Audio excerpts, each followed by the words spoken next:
time, magandang umaga, magandang hapon, o magandang gigising ng lahat. This is Upang of Ngayong natural divine mercy and healing. And today, I am going to talk about, I'm gonna do question and answer about our upcoming Hilot training. So some of you have already known me already, no? So we have Hilot Academy of Pinabaylan here in the Philippines that provides in-person live-in training. It's about for 9 days. So we conducted that since 2016, 17, 18, and 19. But during the pandemic, we have to cease the operation of getting a student and train them in person. And that's why we have created in 2020, the non-contact Hilot program. And that is the mind and spirit work, which certifies an individual to become a magtatawas, mag-aanito, pangutanahan, and that's it, no? Pangutanahan. So the program has become successful, and I really appreciate that people who enrolled the program, no? And among our first people who enrolled to our programs, no, are Locayo from Locayo, Australia, from Canada. We have Jen Maramba, also from Canada. And then who else? We have JL Unipi. I know you are familiar with them, no? And we have Bernice de la Cruz of Singapore. Who else?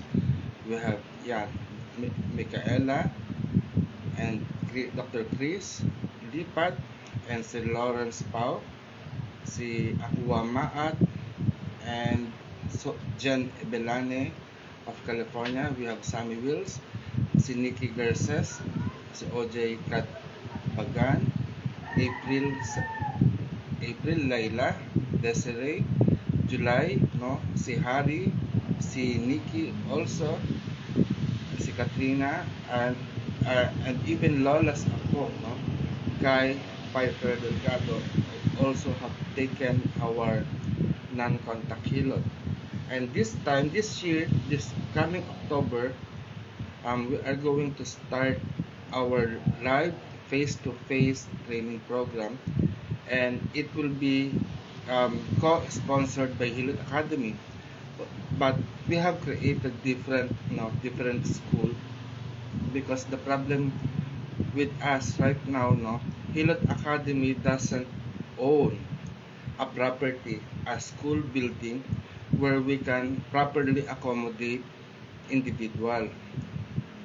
So since the pandemic, we lose connection with the people that have allowed us to use their houses so that we could house or accommodate our students, such as when you came here, July,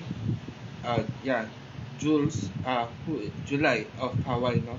And even Jamie Pineda, when they came here, no, my friend allowed me to use her house so that I could accommodate the student.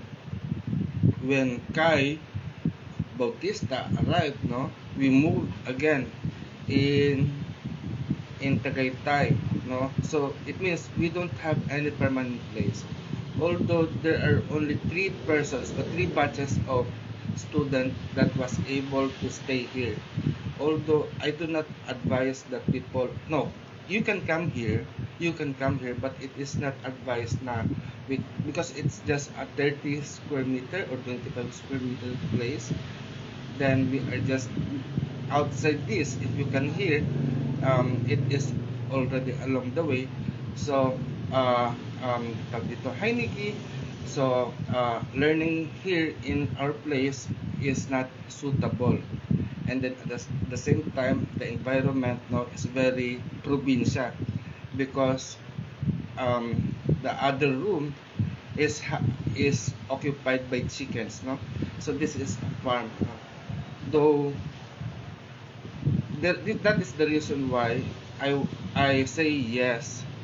Hi Nikki Pariadalish. That's the reason why I say yes to the offer of Dr. Mina Gabor, which is the former tourism secretary, to create her a program, no, a training program about Hilot, and it is very wide, no. So it means the training program that I created is suited to what she wants. Though this program are the one that we apply for an accreditation at Philippine Institute of Traditional and Alternative Healthcare, and we were approved to give that, no. So I am happy because it's my training program. It is a brainchild. It is a child of my brain. It means that the Hilot that I intended to share to everyone was approved, and we are about to share it on October or November.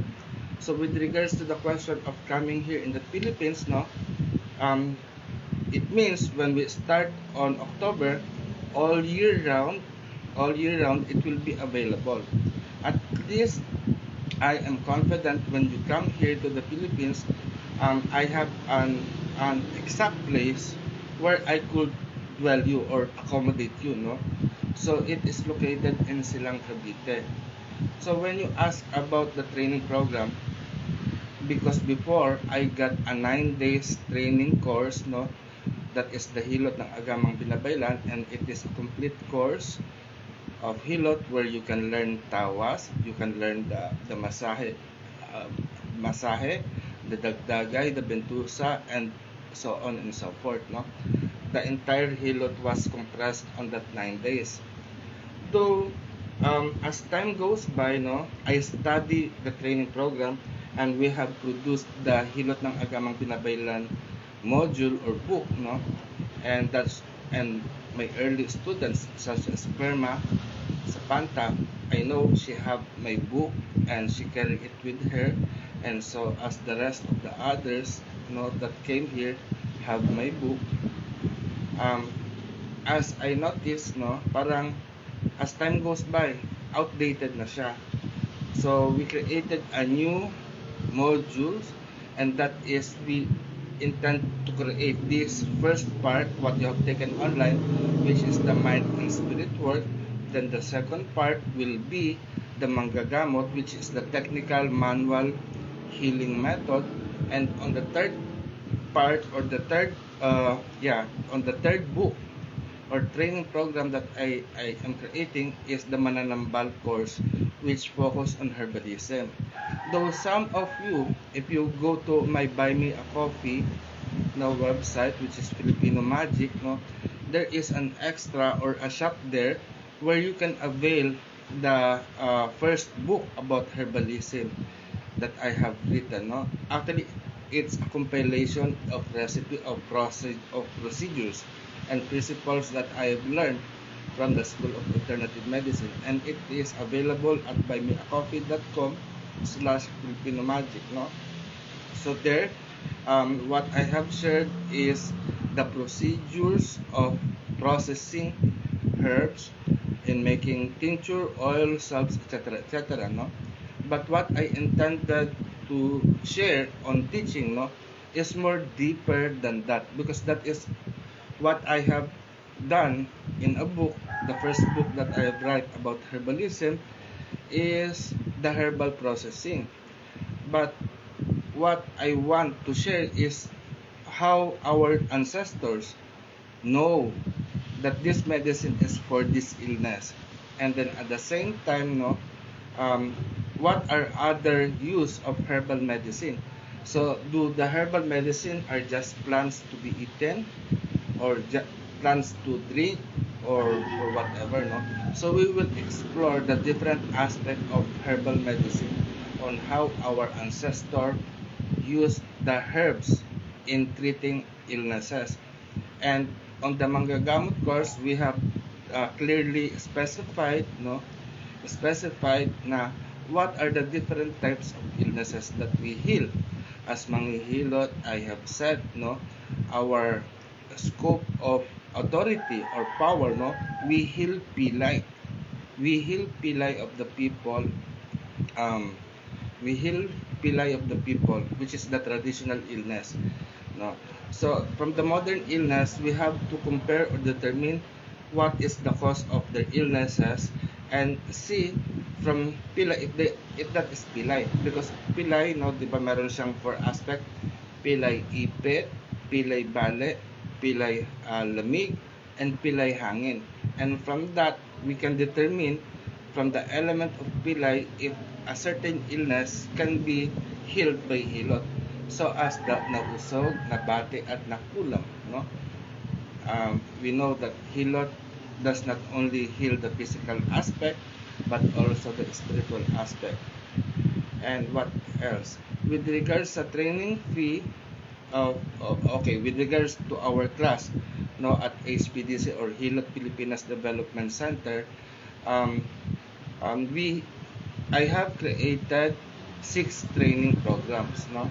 So the first training, the Hilot 101, it is a 5 days training course which focus on, let me just read the module, no, the description here, no. Hilot 101 will enable the student to have familiarity on definition, history, philosophy, and principle of Hilot as Philippine traditional medicine, and also to have expertise in the application of basic Hilot touch manipulation, such as the application of pindot, haplos, hagod, pisilpiga, and in providing Hilot complementary treatment to clients such as dagdagay, traditional foot care treatment, pagsasala banana leaf scanning, and bentoso fire cupping. So this is for 5 days. Then we also have the Hilot 102, which is Hilot Healing Water Complementary Treatment course, no? So this is just a 3 days training program.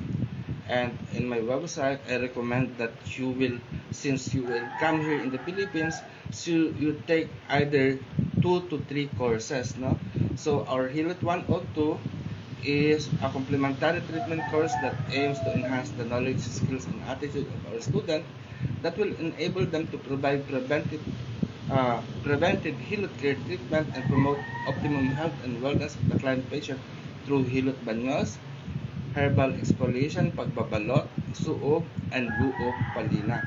So this treatment method is complementary that can be similar to the spa treatment. But here we discuss the Filipino method, no? So on Hilot 103, this is also very good training program because it is called the Hilot remedial treatment. So on the Hilot remedial treatment, we discuss a certain illnesses, no? So talagang specific illness. Sabi dito, remedial Hilot will enable our student to act as primary healthcare provider that can be integrated into the national healthcare delivery system. Remedial Hilot treatment course aims to provide necessary skill, knowledge, and attitude in providing treatment to common illness in a clinical setting. In this special training program for mga Hilot, the Hilot practitioner provider will be grounded in the Hilot healing principles and at the same time will gain mastery on the Filipino concept of illness known as pilay. Though this is part of our advocacy that telling that Hilot is not a massage. If you have come here to the Philippines, no, and if you have experienced Hilot, what is the memory that you obtain in having a Hilot? Usually many people will say they come to manghihilot when they are sick. So it means you go to manghihilot when you are sick. It is not like a massage, because massage you can get it anytime, anywhere, whenever you want, right? So if you want to have relaxation, go to spa and have a massage. But in Filipino go to manghihilot, Filipino comes to manghihilot when they are sick. It means people want to be cured from their illness, and that's the purpose of Hilot, which is remedial. So honestly, during the creation of this program, I had this disagreement or hesitation to continue, because what they want to have Hilot is to have a brand of massage where we could be proud of, to compare into market, such as the Thai massage. They have their traditional massage that could be offered on the market on tourism area. Well, I said na it's not, because in continuing this idea of having a brand, a commercial brand of Hilot to promote on people, we are not identifying the Hilot or giving definition of Hilot that is correct, because right now the definition of Hilot among our countrymen is already dull, and they think of Hilot as a massage, and it is hard to tell them that it is not. Though people will remember that the physical manipulation is similar to massage. So with that, um, you might need, in terms of the law, you might need to have a license in performing massage and not Hilot. But for me, here in the Philippines, the one that I am working out with the government, I tell them that Hilot is not a massage. So we are not under the authority of massage therapy, but instead, massage therapy is under Hilot. And that is what we are going to do. And last time, I have a conversation with some people in the United States, especially in New York. I've heard that the practice of Hilot is not that popular, but in order to practice certain modality, you need to have a license, such as a license in massage therapy. Because practicing massage without a license, it is a crime, as that person said. So even here naman in the Philippines, practicing massage without a license is a criminal act. You are violating the law, and you might be penalized. And I conduct certain research, even not only on massage therapy in New York, but also I see some law that governs in Baltimore, Maryland, or on different states of United in America. Check your law in terms of the practice of Hilot, because it might not be suitable. It might not permit you to practice that. That's why when I see the Philippine Institute of Traditional and Alternative Healthcare, that they are giving certification. So now I'm starting to ask them, will that certification that you provide will be also acknowledged in the United States or in different part of the country? So if not, there is no necessary to be licensed. But then I will be here to help you, to give you idea or share my expertise on how that we could promote that. I know if a government official will implement that, and connect it to World Health Organization, and the World Health Organization will give recognition to a certain modality, I think the lawmaker and the policymaker can create a policy or law in recognizing the practice of Hilot. Though this is what I want to happen, because many of you are living in the diaspora, living in the United States, and promoting Hilot to other people, to other nationality, and I want you to have a safe practice, to be safe in your practice, not only by having your own certificate with you, but your certificate must be recognized by the government where you are. I remember also the first person, John Diwata, who just died last August. And she was the one who tell me na, Apu, I'm glad that I'm learning Hilot, but the certificate, I don't need anymore, because this certificate will not be recognized in the country where she is living. And I also asked those person, but it's a good collection if you have a certificate. But then it hurts me if I learn that that certificate is not needed, because the local government will not acknowledge that. And that is my question also to you. if you practice Hilot, what is your standing? So what is your plan in practicing Hilot? Such as if you practice tawas in your area, no? Will you be earning out of it, or will maybe the government will prosecute you because of malpractice or practicing of illegal or whatever, no? So I want your practice to be safe, and we are finding ways so that your practice of Hilot will be be more beneficial not only to the client or to the patient that you are handling, but also to yourself. No.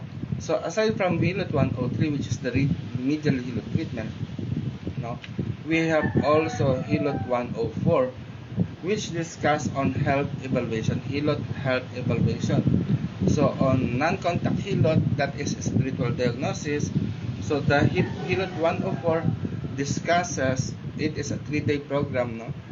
The Hilot, what do you call that? The Hilot, the remedial Hilot is 5 days course, and the Hilot health assessment evaluation method is a 3-day course.